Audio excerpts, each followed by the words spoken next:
7월 2일 새벽 만나 오늘 우리에게 주시는 하나님의 말씀은 시편 2편 1절부터 12절까지 말씀입니다. 제가 봉독하겠습니다. 어찌하여 이방 나라들이 분노하며 민족들이 헛된 일을 꾸미는가?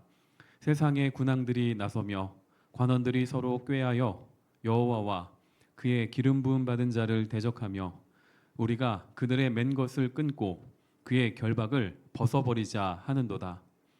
하늘에 계신 이가 웃으시며 주께서 그들을 비웃으시리로다. 그때에 분을 바라며 진노하사 그들을 놀라게 하여 이르시기를 내가 나의 왕을 내 거룩한 산 시온에 세웠다 하시리로다. 내가 여호와의 명령을 전하노라. 여호와께서 내게 이르시되 너는 내 아들이라. 오늘 내가 너를 낳았도다. 내게 구하라. 내가 이방 나라를 내 유업으로 주리니 내 소유가 땅 끝까지 이르리로다. 내가 철장으로 그들을 깨뜨리며 질그릇같이 부수리라 하시도다. 그런즉 군왕들아 너희는 지혜를 얻으며 세상의 재판관들아 너희는 교훈을 받을지어다. 여호와를 경외함으로 섬기고 떨며 즐거워할지어다. 그의 아들에게 입맞추라. 그렇지 아니하면 진노하심으로 너희가 길에서 망하리니 그의 진노가 급하심이라. 여호와께 피하는 모든 사람은 다 복이 있도다.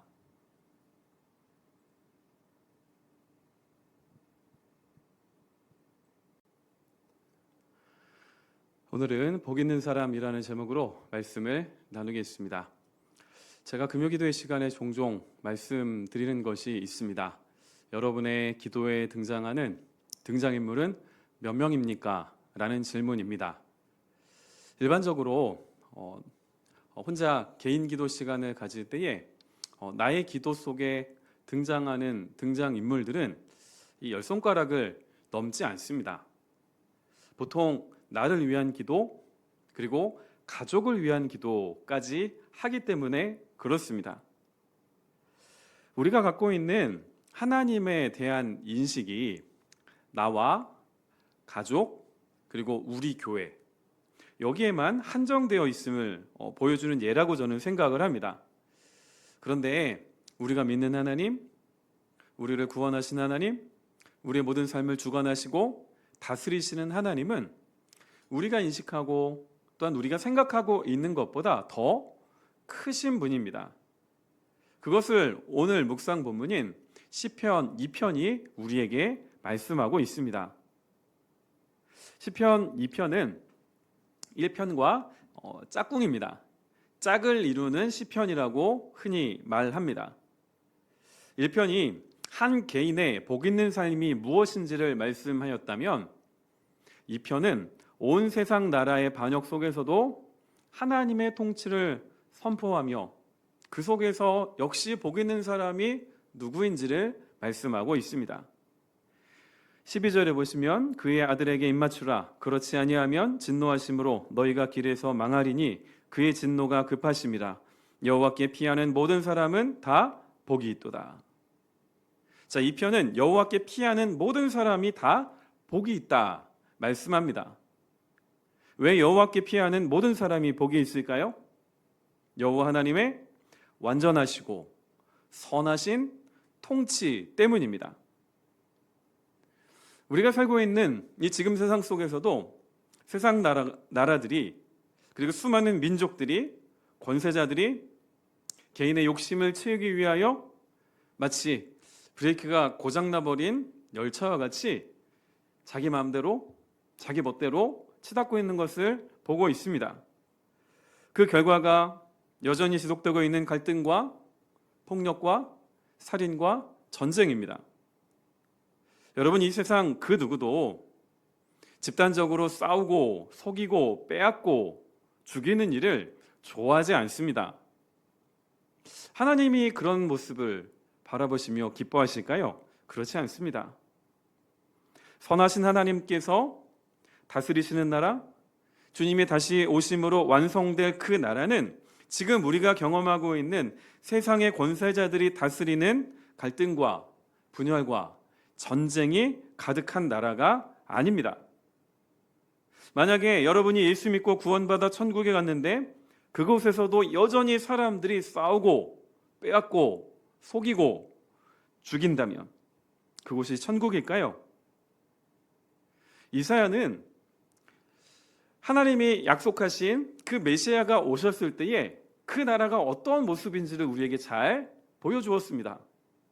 사자와 어린 양이 뛰놀고요, 어린아이가 독사굴에 손을 넣어도 괜찮다, 이렇게 이야기를 했습니다. 자, 그런데 하나님보다 죄를 더 사랑하는 사람들의 하나님의 선하심과 하나님의 완전하심과 하나님의 통치하심을 어떻게 바라볼까요? 좋아하지 않습니다. 왜죠? 내가 왕이기 때문에 그렇습니다.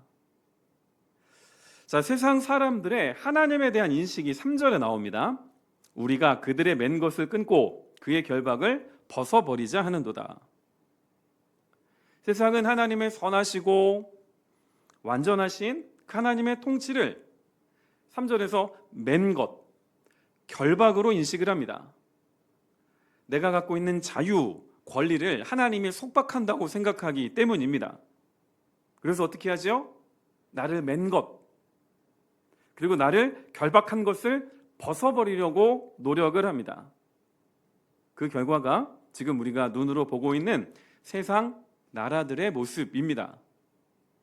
그럼 세상 나라와 그 나라의 권세자들이 하는 일이 무엇일까요? 1절과 2절입니다. 어찌하여 이방 나라들이 분노하며 민족들이 헛된 일을 꾸미는가? 세상의 군왕들이 나서며 관원들이 서로 꾀하여 여호와와 그의 기름 부음 받은 자를 대적하며.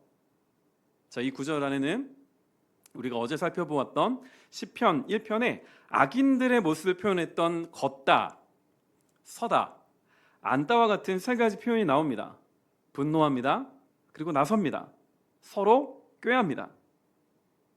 시편 1편에서는 악인들의 위협이 개인에게 향했다면 이 편에서는 그 악인들이 더 큰 군집, 집단을 이루어서 나라와 민족과 군왕들로 등장을 합니다. 이들이 누구를 대적하냐면 여호와와 그의 기름 부음 받은 자를 대적합니다. 이런 세상의 위협 앞에서 우리가 어제 묵상하였던 복 있는 사람의 삶, 바로 말씀을 주야로 묵상하며 시냇가에 심겨진 나무와 같은 삶을 살아간다는 것 쉽지 않습니다. 내가 믿는 하나님보다 세상이 더 커 보이기 때문입니다. 그런데 하나님은 세상 나라와 민족들의 대적을 보고 이렇게 말씀하십니다. 1절에 보시면 어찌하여 이방 나라들이 분노하며 민족들이 헛된 일을 꾸미는가? 하나님은 모든 나라들과 권세자들이 하나님과 또는 하나님께서 보내신 메시아 예수 그리스도를 대적하는 그 모습을 헛되다, 헛된 일이라고 말씀하십니다. 그리고 하나님은 그 헛된 일을 바라보시며 웃으십니다. 4절입니다. 하늘에 계신 이가 웃으시며 주께서 그들을 비웃으시리로다. 자, 자신을 향한 대적을 바라보며 헛되다 말씀하시고 또한 그것을 비웃으신 하나님은 어떤 일을 하실까요? 세상 속에 당신의 통치를 나타내십니다. 6절입니다. 내가 나의 왕을 내 거룩한 산 시온에 세웠다 하시리로다. 자, 5절에서는 하나님이 분을 발하며 진노하셨는데, 자, 분을 발하고 진노하시면 바로 심판하셔야 되잖아요.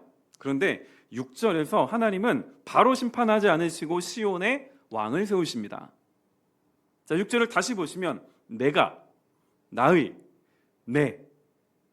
내가 한다라는 것, 하나님의 그 확실한 주권과 하나님의 통치를 보여줍니다. 하나님은 하나님이 세우신 기름 부음 받은 자인 메시아, 신약에서는 이게 그리스도지요. 그리스도를 통하여 하나님의 통치를 세상에 나타내십니다. 우리가 세상 속에서 말씀을 주야로 묵상하며 시냇가에 심겨진 나무로 살아갈 수 있는 이유, 근거가 여기에 있습니다. 7절에 보시면 내가 여호와의 명령을 전하노라. 여호와께서 내게 이르시되 너는 내 아들이라 오늘 내가 너를 낳았도다. 유명한 구절이죠. 이 구절로 찬양이 만들어져서 잘 알려져 있습니다. 너는 내 아들이라 오늘 내가 너를 낳았도다. 자, 여러분, 이 구절은 출산과 관련된 그런 의미의 구절이 아닙니다. 고대 시대의 왕이 즉위할 때 이 대관식에 사용하던 언어입니다.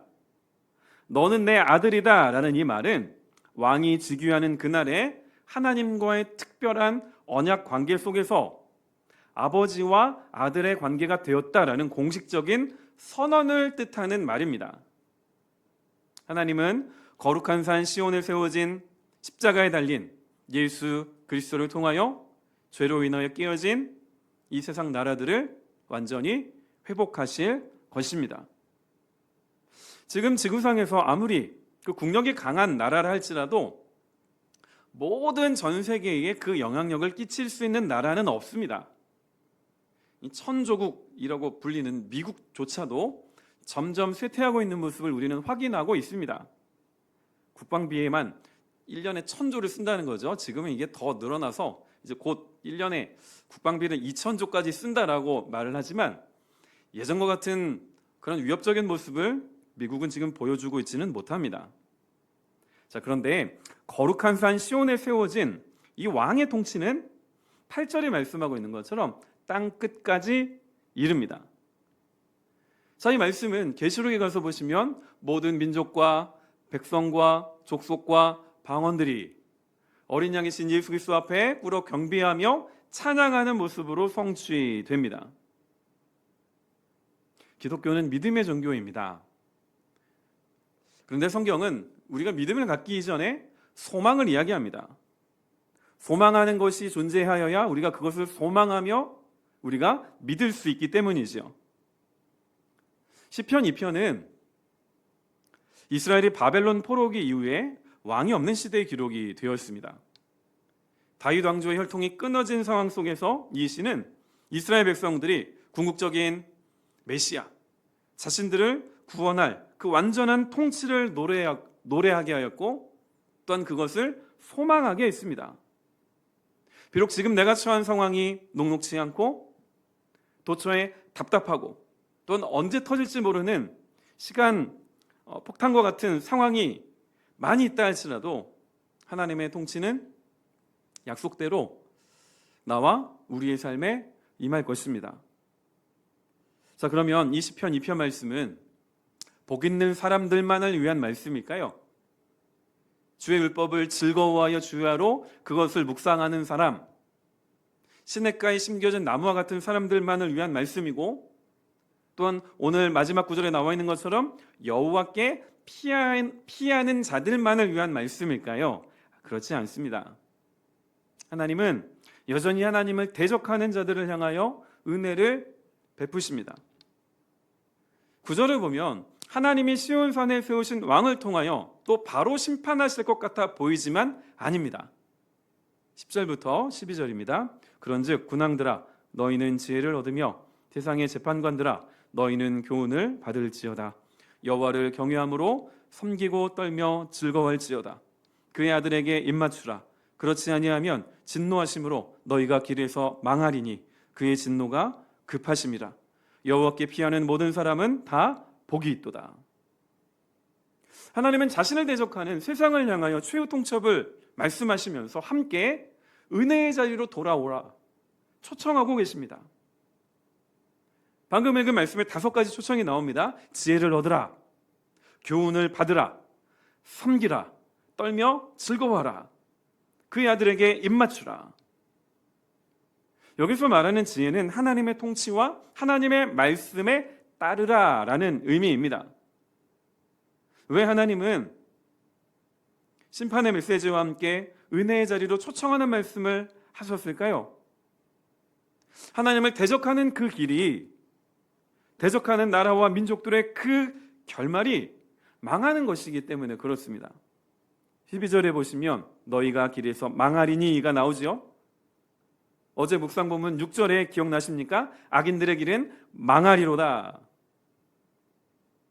그 의미와 똑같은 9절입니다.